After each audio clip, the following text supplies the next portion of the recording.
విశాఖపట్నంలో 12వ అంతర్జాతీయ యోగా దినోత్సవ వేడుకలు ఘనంగా నిర్వహించారు. సాగరిక ఫంక్షన్ హాల్లో జరిగిన కార్యక్రమంలో రాష్ట్ర హోంమంత్రి వంగలపూడి అనిత, ప్రభుత్వ విప్ గుణబాబు, గాజువాక ఎమ్మెల్యే పల్లా శ్రీనివాస్ పాల్గొని యోగాసనాలు వేశారు.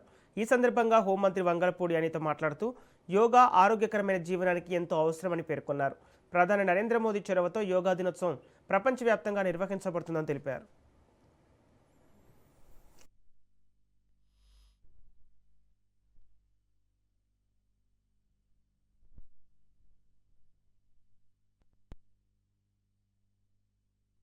గ్రామ స్థాయి వరకు కూడా వెళ్ళి యోగాని అందరికీ కూడా పరిచయం చేయాలి. పరిచయమే కాదు, గుర్తు చేయాలని చెప్పాలి. ఎందుకంటే భారతదేశం యోగా అనేది ప్రపంచానికి ఇచ్చిన ఒక మంచి వరం లాంటిది, ఒక గిఫ్ట్ లాంటిది. ఈరోజు అటువంటి యోగాని ఎట్టి పరిస్థితుల్లో మన జీవన శైలిలో భాగం చేసుకోవాలి. ఈ రోజుల్లో ఉన్న స్ట్రెస్, బయటికి వెళ్తే చిన్న చిన్న పిల్లలు కూడా డిప్రెషన్ అంటున్నారు.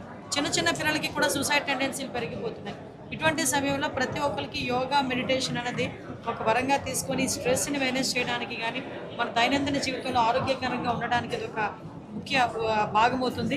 మీ అందరికీ తెలుసు, లాస్ట్ ఇయర్ ఇదే సమయంలో ఒక Guinness book of world record సృష్టించాం మనందరం కూడా.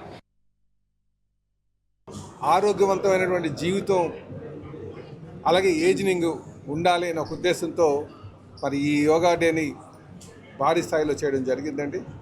ఈరోజు ఈ దైనందిన జీవితంలో ముఖ్యంగా ఈ ఒత్తిడితో గురైనటువంటి సందర్భాలు చాలా ఉన్నాయి.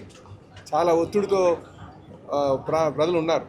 అటు ఆర్థిక పరమైనటువంటి కావచ్చు, లేకపోతే వృత్తిపరమైనటువంటి కావచ్చు, లేకపోతే ఈ పోటీ ప్రపంచంలో సంబంధించి కావచ్చు. మరి వీటన్నిటి నుంచి కూడా బయటపడి ఒక సుఖవంతమైనటువంటి జీవితం గడపాలంటే యోగా సాధన చేయడం చాలా అవసరం.